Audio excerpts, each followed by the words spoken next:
Have you ever laid awake at night and wondered, what if one day I had to move into a nursing home?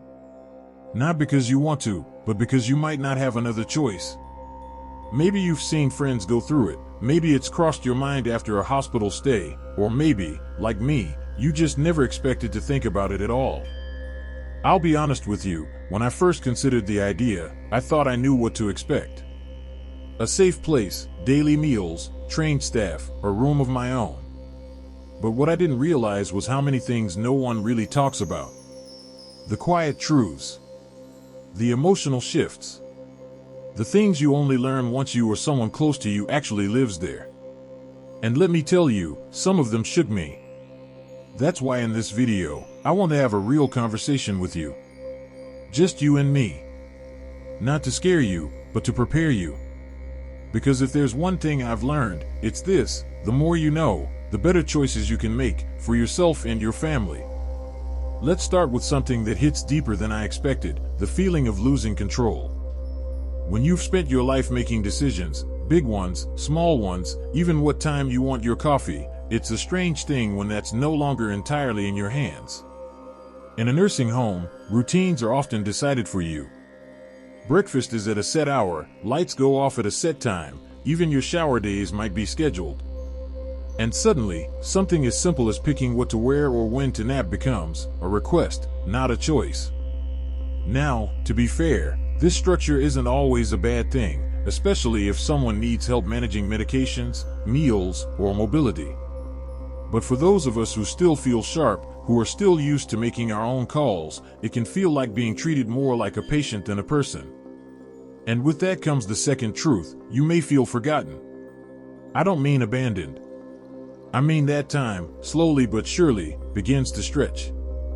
You may go days without visitors, weeks without seeing your grandchildren. Your circle shrinks, your world gets quieter.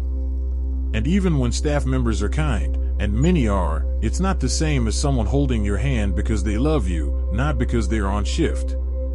I remember talking to a gentleman named Walter. He was 82, sharp as a tack, always the first to finish the crossword. One afternoon, he told me, the hardest part isn't the pain in my knees. It's feeling like the world has moved on without me. That stuck with me. And it brings me to something else that's rarely spoken out loud: not everyone in the building will be like you. Nursing homes are filled with people from all walks of life, some with memory loss, some who can't walk, some who are battling illnesses you might never have imagined. And while that creates a need for compassion, it can also lead to loneliness. Because while the rooms might be close together, it doesn't always mean you'll find connection. I've seen residents who still want to talk about the news, play chess, or share a joke, but they're surrounded by others who are too tired, too ill, or too confused to respond. That gap can feel isolating. Like you're the last person left standing in a conversation that no one else remembers. But here's the thing: acknowledging these truths doesn't mean we give up. It means we go in wiser. We ask better questions. We plan better. And we fight for the parts of ourselves we want to protect: our dignity, our independence, our joy. So if you've ever wondered what life in a nursing home is really like, beyond the glossy brochures and clean hallways, stick with me. There's more to share and more to learn. Because knowledge isn't just power, it's peace of mind. And if we're going to face the future, let's do it together, head on. Now, let's talk about something that surprised me more than anything else: the hidden cost of being in a place that's supposed to take care of everything. You see, people often assume that once you're in a nursing home, everything's covered. But what they don't always tell you is just how many extras start to add up, little things that make a big difference over time. For example, want to get your hair done? That's an extra fee. Need a few personal hygiene items? You might have to ask your family to bring them or pay a premium to have them supplied. Even if you need new clothes or small comforts for your room, they're not always part of the package. And the hardest part isn't always the money, it's having to ask. Having to rely on others for things you used to handle yourself. That sense of autonomy? It starts to fade. Slowly. Quietly. Until one day, You notice you're second-guessing whether to ask for a second serving at lunch, or whether it's worth bothering someone just to help you adjust your pillow. And then there's the staff. Let me say this loud and clear: many people who work in nursing homes are incredibly kind and hardworking. They show up day after day, doing difficult jobs that most of us don't think about. But they're often underpaid, stretched thin, and asked to care for more residents than one person reasonably can. That means even when their hearts are in the right place, they might not always have the time or energy to give you the attention you deserve. You might wait longer for help than you'd like. You might feel like just another task on a long to-do list.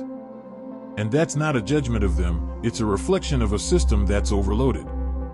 When my friend Margaret's father moved into a home, she told me one of the hardest parts was watching how he'd light up when a nurse gave him a few extra minutes of conversation, because it happened so rarely. He wasn't asking for much, she said. He just wanted to feel seen. And really, don't we all?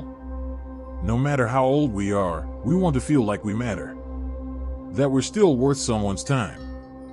That we're more than just a chart, a medication schedule, or a meal plan. But let me shift gears for a moment and share something that really caught me off guard: how easy it is to lose touch with the outside world. Once you're inside the same building, day after day, with the same walls, the same routine, the same view outside your window, it's easy to feel like life is happening somewhere else, and you're just watching it from the sidelines. Even things like TV or newspapers, if they're even available, might not bring the same connection they used to. Without regular visits or calls from loved ones, some people begin to feel like they're fading away.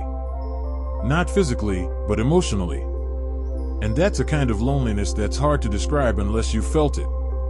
But here's the good news: this doesn't have to be the whole story. Yes, nursing homes come with their share of hard truths, but knowing them is the first step to doing something about them. You can have conversations early, before the decision is urgent. You can make plans, set expectations, and even tour different homes with a critical eye. Ask questions. Look beyond the paint on the walls and into the eyes of the people living there. Do they look engaged? Are they smiling? Are staff members moving slowly enough to care? You deserve to live somewhere that doesn't just provide for you, but sees you, cares about who you were and who you still are. So yes, these realities can be tough to hear. But they're not meant to bring fear. They're meant to bring clarity. And clarity is powerful. Clarity lets you prepare. And preparation, especially in this stage of life, is one of the greatest gifts you can give yourself. Stick with me, because next, we're going even deeper. There's one more reality I need to share with you, and it's not something that comes up in brochures or during the quick facility tours. It's what happens to your identity. In our homes, we surround ourselves with things that tell our story. Family photos, books we love, a favorite chair, the smell of the kitchen when we cook something special. These aren't just objects or routines, they're pieces of who we are. When you move into a nursing home, many of those pieces stay behind.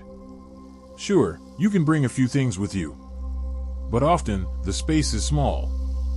There's limited room for keepsakes, for hobby materials, for even something as simple as a favorite coffee mug. And over time, you begin to feel like a version of yourself is missing. You're there, but you're not quite you anymore. It's a strange thing. You might be dressed, fed, and medically cared for, but inside, you could be grieving the loss of the small freedoms you never realized you'd missed so much, like choosing what to eat, when to shower, or how to decorate your room. And yet, here's where I want to turn this story into something hopeful. Because while these harsh truths are very real, so is the possibility to change how we experience them. I've seen people reclaim their sense of self in simple ways. Like insisting on wearing their favorite bright-colored scarf every day. Or creating a small window garden with herbs. Or requesting their own music playlist to play softly in the background. These things might sound small. But when you've lost control over big areas of your life, small things matter. They become anchors. Reminders that you're still you, still whole, still capable, still vibrant in your own way. Another reality that no one warned me about? how hard it is to advocate for yourself. In a system built around routines, speaking up can sometimes feel like rocking the boat. Especially for those of us who were raised to be polite, not cause trouble, not ask for too much. But I've learned this: you must speak up. You have every right to ask for what you need, to request changes, to express concerns. And if you feel like your voice isn't being heard, involve your family, a friend, or even a resident advocate. Your comfort, your dignity, your peace of mind, they all matter. You matter. And that brings me to the final truth that no one really prepares you for: how important community is, and how hard it can be to build one from scratch. When you enter a nursing home, you're entering a whole new social world. You may not click with your roommate. The dining room might feel intimidating. You might find yourself surrounded by folks much older or more medically fragile than you are. And that can lead to feeling out of place, isolated, even invisible. But here's the flip side: I've also seen friendships blossom in the most unexpected corners. A shared joke in the hallway. Two residents bonding over old movies. Someone picking up a guitar and suddenly, the whole room leans in to listen. Connection can still happen, but often, you have to be the one to start it. Say hello. Ask a question. Invite someone to sit near you.